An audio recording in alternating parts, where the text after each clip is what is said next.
Here's a story that's all new for you tonight, and let's just cut to the chase. The Metro shutdown is frustrating. 6 stations along the blue and yellow lines are closed through Labor Day, but here's a new twist. Those closures aren't actually making your drive worse.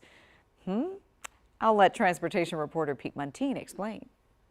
The traffic jam you sat in last week was not because of Metro's biggest shutdown ever, and there are new numbers to back that up.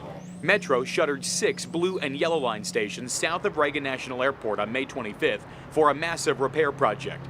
A report by Alexandria City looked at how the shutdown is impacting your commute so far.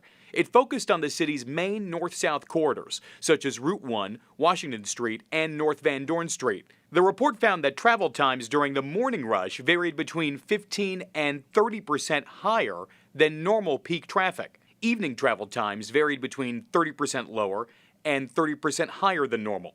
The city says those changes are not linked to Metro. The report said traffic, as usual, was impacted by weather, crashes, and power outages.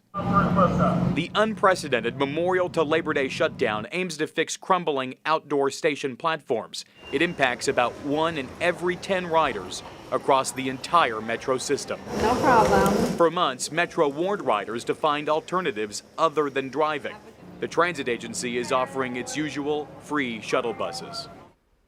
Overall, it seems like riders are paying attention to Metro's warnings. Alexandria said would-be Metro riders flocked to City Dash buses. It operated 100 buses at once during Tuesday evening's rush, a record.